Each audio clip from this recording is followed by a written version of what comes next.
Hello students, how are you? Fine. Good, if you are indeed. Now we are going to learn a next chapter, that is force and pressure. आपको force किया जाता है पढ़ने के लिए mummy papa से और फिर दिमाग में प्रेशर बढ़ता है। ये वो वाला फोर्स और प्रेशर नहीं है। This is a chapter in physics which is indeed very interesting if you learn it in a proper manner and with a keen understanding. Okay, so you have completed your 10th chapter and it is related to biology, in which you are understanding the tackling of your bodily gestures and all at your age, means at the teenage or at the spurt as a initial stage of puberty. Now you are going to learn about the force and pressure, which is basic thing in physics. Okay, so let's not waste time. Chapter number 11, force and pressure. In class 7 you have learned how object move. तो class 7 में आपने पढ़ा था कि objects जो चीज़ें होती है वो मूव कैसे करती है. Do you recall how we can decide whether an object is moving faster than other. तो आपको याद है कि हम कैसे डिसाइड करते हैं कोई चीज़ है वो किसी दूसरी चीज़ से फास्ट मूव कर रही है या स्लो मूव कर रही है. तो दो ऑब्जेक्ट के जो मोशन होते हैं उसके बीच में क्या तफावत है, क्या भेद है, वो आप डिस्क्राइब कैसे करते थे. तो किसी स्टेशनरी ऑब्जेक्ट से कि एक स्टेशनरी ऑब्जेक्ट से एक को दूर होना, एक कोई भी पड़ा हुआ चीज़ है जैसे कोई बिल्डिंग है, ओके, तो उससे एक कितनी जल्दी दूर गया और दूसरा कितनी जल्दी दूर गया, मतलब तीसरे ऑब्जेक्ट के रिस्पेक्ट में पहले दो किस तरीके से मूव कर रहे हैं, इस पर डिपेंड करता है. ओके, जैसे कि स्कूल की बिल्डिंग हो गई. ओके, अपने स्कूल की बिल्डिंग आप रेस कोड लगाते हो तो स्टार्टिंग वाली जो लाइन होती है वो और एंडिंग वाली लाइन, दोनों के बीच का जो डिस्टेंस होता है वो कौन जल्दी कवर करता है, और जो जल्दी कवर करता है वो जल्दी सबसे फास्ट मूव कर रहा हुआ होता है. Simple. What does the distance moved by an object in unit time indicate. तो distance covered by object in unit time याद है, speed is equal to d by t हम लिखते थे, या s by t, where d is equal to distance covered by object in unit time, मतलब कि divide by t. तो speed आपकी बाइक की स्पीड होती है वो देखना अंदर नीचे क्या लिखा होगा, KMPH या तो फिर किलोमीटर, KM फिर स्लैश बनाया होगा डिवाइड बाय और H मतलब कि आवर, तो R. तो क्या होता है, distance divide by object, sorry distance divide by object कभी देखा होगा. Okay, distance divide by time. Okay, distance by time. तो इसीलिए आप डिनोट करते थे डिस्टेंस बाय टाइम को कैसे, स्पीड में, speed is equal to distance by time. वो किस तरीके से लिखते थे, किलोमीटर, आपके बाइक में लिखा हुआ kilometre per hour, kilometre per hour लिखा हुआ होता है. ये यूनिट टाइम का जो है वो है कि बेसिक, पर एक्चुअली जो फिजिक्स में बेसिक होता है वो ऊपर देखो डिस्टेंस का है यूनिट किलोमीटर और टाइम का है आर. वैसे ही metre per second, metre per minute, metre per hour, फिर centimetre per second, centimetre per minute, ये भी लिख सकते हैं. ऊपर डिस्टेंस का कोई भी यूनिट कि इतने सेंटीमीटर इतने टाइम में कवर करता है या इतने मीटर इतने टाइम में कवर करता है. You also know that a moving object like a ball rolling on a ground slows down. तो बॉल जो कभी अपने क्रिकेट खेलते हो, ओके, तो क्रिकेट खेलते हो तो एक जो बैट्समैन होता है वो शॉट लगाता है, पर कभी कभी ग्राउंड शॉट लगाता है या ऐसे शॉट लगाता है जिसके अंदर ग्राउंड होता है, उस पर बॉल रेंगता है. तो रेंगता रेंगता आगे जाता है, फिर एक डिस्टेंस पे जाके रुक जाता है। वैसे ही आप खेलते हो कि बॉल को रेंगाना, मतलब कि बॉल को घुमाना, ऐसे ही ग्राउंड पे हम बॉल को घुमाते हैं तो घूमते घूमते बॉल एक डिस्टेंस पे जाके कहाँ जाके रुकता है।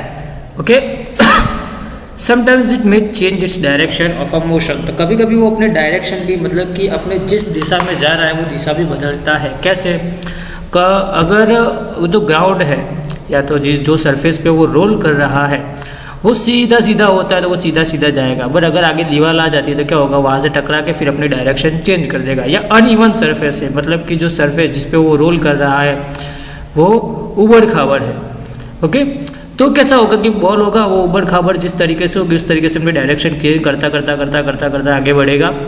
ओके, ये तो आप इमेजिन कर सकते हैं, सिंपल चीज़ है। It is also possible that ball may slow down and also change its direction. तो बॉल होता है वो या तो स्लो डाउन होगा या अपनी डायरेक्शन चेंज करेगा, या तो स्लो डाउन होकर डायरेक्शन चेंज करेगा, हो सकता है। ओके, आपको इमेजिन करना है। Physics is based on imagination, इसीलिए आइंस्टाइन ने बोला है imagination is superior than knowledge. Knowledge is limited but imagination encircles the world. तो इमेजिनेशन होता है वो पूरे वर्ल्ड को या पूरे यूनिवर्स को एनसर्कल करने की ताकत रखता है, बट नॉलेज होता है वो लिमिटेड होता है कि इंसान पढ़ पढ़ के कितनी बुक पढ़ेगा, लाख पढ़ेगा, उससे ज़्यादा 1.5 लाख पढ़ेगा पूरी ज़िंदगी में। तो नॉलेज होता है वो लिमिटेड होता है, बट इमेजिनेशन, आप इमेजिन कुछ भी कर सकते हो कि मार्स पे क्या होगा अभी, तो इमेजिन करो मार्स कैसे घूमता है तो इमेजिन करो। ओके, फिर बिग डीपर के बारे में सुना होगा आपने, उर्सा मेजर के बारे में सुना होगा, ओरियन के बारे में सुना होगा। तो ये सब सारे जो आपने कभी ओरियन देखा है, हवा आकाश के अंदर ओरियन जो होता है एक कॉन्स्टेलेशन होता है, बिग डीपर होता है कॉन्स्टेलेशन होता है, दिखता ही नहीं है। अब देखो बिग ग्रेट बेयर होता है वो बेयर जैसा दिखता ही नहीं है। वॉरियर होता है उसमें ऐसा बोलता है कि he looks like a warrior, but अब स्टार्स को देखोगे तो लगेगा नहीं कहीं पे वॉरियर दिख रहा है। तो ये सारी बेस्ड ऑफ इमेजिनेशन चीज़ें ही है। Okay, have you ever wondered what makes an object slow down और गो फास्टर? तो आपको क्या लगता है, कभी सोचा है कि ऑब्जेक्ट होता है वो रोल कर रहा होता है वो स्लो डाउन क्यों होता है या फास्ट क्यों मूव करने लगता है? तो स्लो डाउन क्यों करता है? तो फ्रिक्शन की वजह से, या सरफेस का स्लोप हमारी तरफ होता है और हम अपने से दूर। ओके, तो बॉल को जब भी सरफेस को क्लाइंब करना पड़ता है तो वो स्लो डाउन होगा, एक चेस। दूसरा, जब भी सरफेस को क्लाइंब नहीं करना पड़ रहा है बट सरफेस से उतर रहा होता है, ओके, तो बॉल क्या होगा, उसकी स्पीड फास्ट होगी। ढलान को चढ़ते हुए ढलान होगा, उसको उसके ऊपर बॉल चढ़ाते हैं तो बॉल धीरे धीरे जल्दी स्लो डाउन होगा।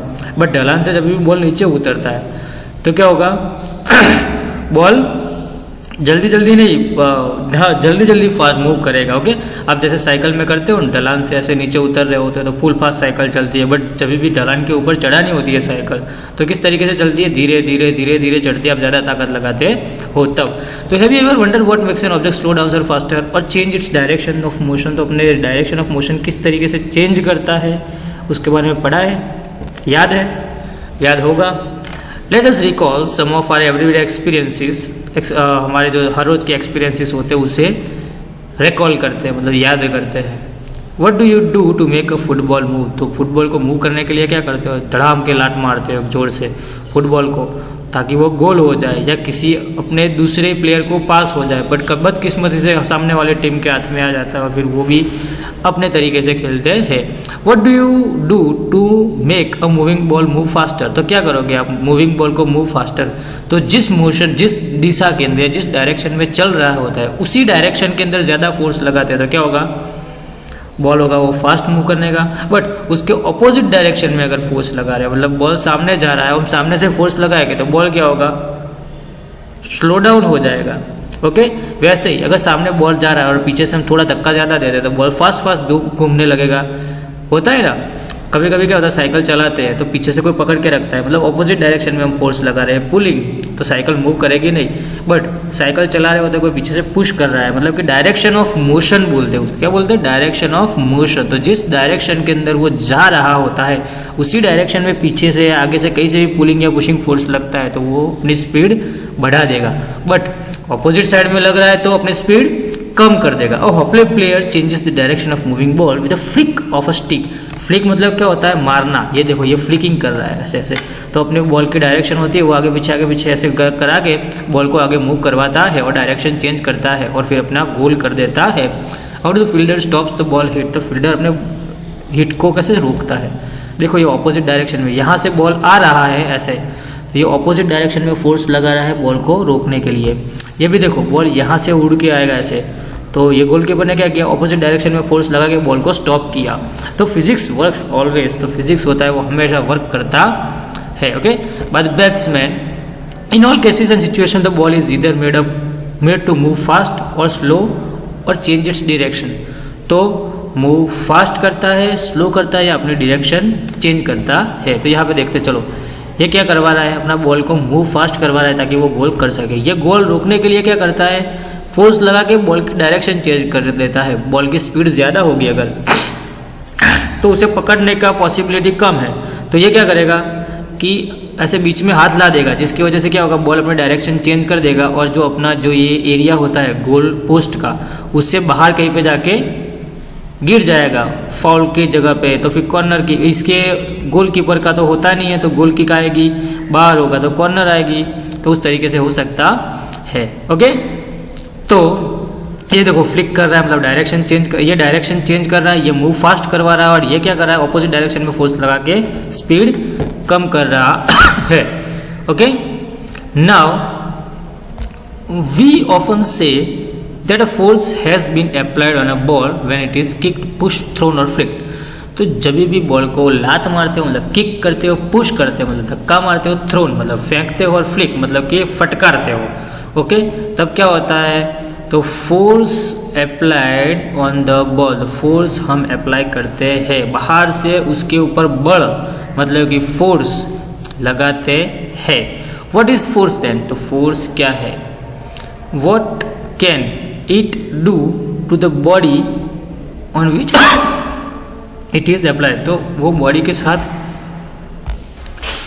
what can it do with the body, what can it do to the body on which the force is applied। तो क्या क्या कर सकता है वो बॉडी के साथ चेंजेस, जब भी हम उससे अप्लाई फोर्स को अप्लाई करते हैं तो बॉडी की स्पीड चेंज होती है, बढ़ती है, कम होती है, डायरेक्शन चेंज होती है, कभी कभी शेप भी चेंज होता है। दोनों साइड से बॉल को दबाएंगे तो बॉल का शेप चेंज होगा कि नहीं होगा। फिर अगर समझो कि स्पंज है तो स्पंज को हम दबाएंगे तो क्या होगा, force can change the shape, तो शेप भी चेंज करता है। और इसीलिए डक्टिलिटी और मेलिएबिलिटी वाला प्रिंसिपल आया था। Metals are ductile and metals are malleable. तो फोर्स लगाते हैं तो वो शीट्स में कन्वर्ट होती है, तो मेलिएबल फोर्स से खींचते हैं तो वायर्स में कन्वर्ट होती है, तो क्या होगा, डक्टाइल। ओके, तो शेप भी चेंज होता है। तो बहुत टाइप की पॉसिबिलिटीज होती है जिसके बारे में हम स्टडी करेंगे। We shall seek answers to such a question in this chapter। तो ये सारे क्वेश्चंस के आंसर हम इस चैप्टर में समझेंगे। ओके, फिजिक्स अच्छा है। ओके, नाउ फोर्स, अ पुल और अ पुश, अ पुश और अ पुल। तो फोर्स इज क्या है, व्हाट इज फोर्स, तो कैन सिंपली टेल अ पुल और पुश इज अ फोर्स। तो पुल करते हैं या पुश करते हैं, किसी चीज़ को पुल हो रहा है या किसी कोई चीज़ पुश हो रही है तो उसे फोर्स बोलते हैं।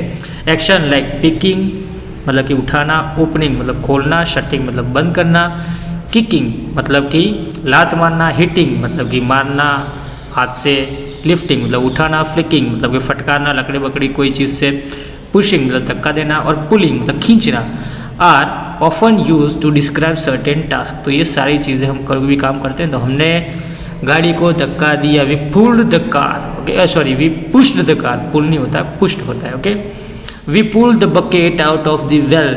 तो हमने खींच के बाहर निकाला, वो कुआं था उसमें से बकेट को हमने खींच के बाहर निकाला। We pulled it. Okay, we hit the ball, हमने बॉल को हिट किया।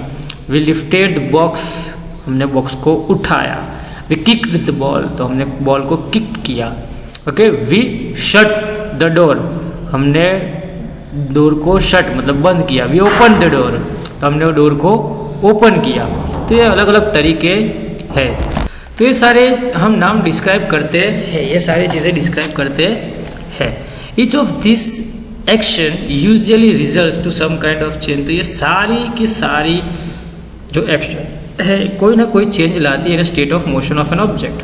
तो स्टेशनरी में से मोशन में आता है या मोशन में से स्टेशनरी आता है।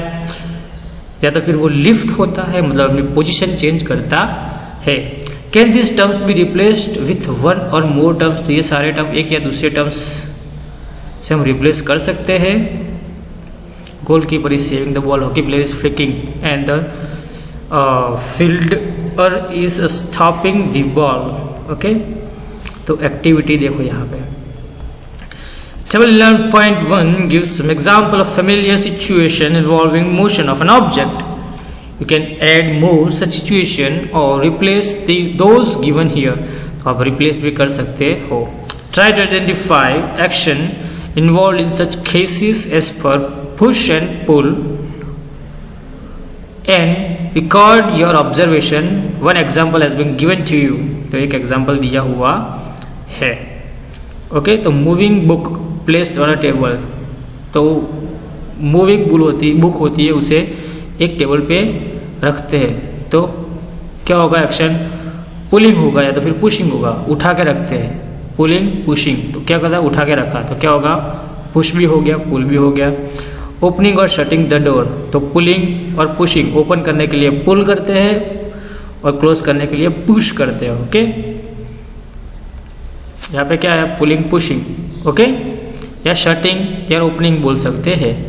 ओके, और यहाँ पे पुल एंड पुश दोनों हो गया। Drawing a bucket out of well from a well, तो बकेट को बाहर निकालना है, क्या होगा? पुलिंग हो गया, पुशिंग तो नहीं आता, लिफ्टिंग हो गया, पुल आएगा यहाँ पे। Okay, football player taking a penalty, तो क्या होगा? किकिंग, तो क्या हो गया? पुशिंग होगा। किकिंग मतलब पीछे से फोर्स लग रहा है, तो पुश हो रहा है, तो पुशिंग यहाँ पे आएगा। तो cricket ball is hit by, तो pushing. Moving a loaded cart, तो क्या होगा? पुशिंग होगा, या तो फिर हम पुल भी करते हैं। आगे से अगर खींच रहे हैं तो पुलिंग होगा, पीछे से अगर फोर्स कर रहे हैं तो पुशिंग होगा। Okay, opening a drawer, drawer को ओपन करने के लिए पुल करते हैं। क्या करते हैं? पुल करते हैं। So you can describe this. Okay, now do you notice that each of the action can be grouped as pull और पुश और बोथ? तो सारी की सारी एक्शन है वो या तो फिर पुल या तो फिर पुश या तो फिर दोनों, इनमें ग्रुप कर सकते हैं। Can we infer from this that to move object it has to be pulled और पुश्ड, तो कोई भी ऑब्जेक्ट को मूव करने के लिए हमें या तो फिर उसे पुल करना पड़ेगा या तो फिर पुश करना पड़ेगा। सो इन साइंस अ पुल और push on an object is called force. तो ये चीज़ है अपने टिक करने लायक। ओके, ये चीज़ है टिक करने लायक, तो हमने टिक कर दी। Thus we can say that motion imparted to object was due to the action of force. तो मोशन हम इम्पार्ट किसी भी ऑब्जेक्ट पे जब मोशन करवाते हैं तो वो है एक एक्शन ऑफ फोर्स, वो is due to the force. When does the force come into play? Let us find the force कैसे लगता है, कैसे शुरू होता है, चलो हम समझते हैं। ओके, तो force due to an interaction, तो फोर्स इंटरैक्शन मतलब कि दो ऑब्जेक्ट के बीच का इंटरैक्शन जो होता है, क्या बोलते हैं? एनकाउंटर बोलते हैं जिसे। ओके, तो suppose a man standing behind stationary car, as you can see, एक इंसान है वो खड़ी कार के पीछे खड़ा है। Car move due to his presence, तो वो है इसलिए कार मूव करेगी? कभी नहीं करेगी। वो खड़ा है, जैसे कि आप किसी एक्टिवा के बाजू में खड़े होते हो तो वो खड़ा रहे, खुद एक्टिवा खड़ी रहेगी, वो मोशन में वो चालू नहीं हो जाएगी। Suppose the man now begins to push the car. Okay, अब इंसान है वो कार को पुश कर रहा है पीछे से। देखो यहाँ पे कैसे खड़ा है तो कार मूव करेगी नहीं। सोच लो कि कार बंद हो गई। ओके, तो पीछे से क्या करते हैं हम लोग? धक्का लगवाते हैं। कार थोड़ा धक्का करे, इंजन ऑटो स्टार्ट हो, फिर हम क्या करते हैं? फिर अचानक से क्लच छोड़ते हैं तो क्या होगा? कार स्टार्ट हो जाएगी, बैटरी डाउन होती है। तो ये करते हैं हम, आपने देखा होगा नॉर्मली। तो ऐसे ही ये इंसान खड़ा रहेगा तो कार आगे बढ़ेगी नहीं बढ़ेगी। ओके, बट ये इंसान पीछे से धक्का लगाएगा तो पॉसिबल है कि कार मूव करे।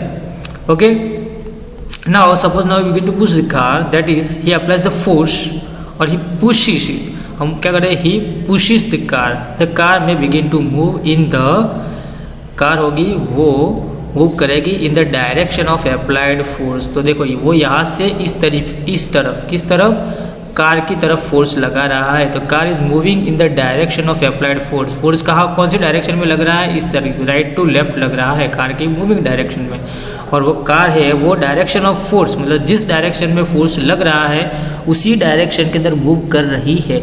कभी कभी क्या होता है वो हम बाद में समझाएंगे, आपको बाद में समझाएंगे कि कभी कभी फोर्स लगता है उसकी डायरेक्शन से ऑपोजिट मोशन होता है, पर किस तरीके से होगा वो स्पेशल केसेस के अंदर होता है। Note that a man has to push the car to make it move. तो इंसान को क्या करना पड़ेगा, कार को पुश करना पड़ेगा उसे घुमाने के मतलब आगे बढ़ाने के लिए।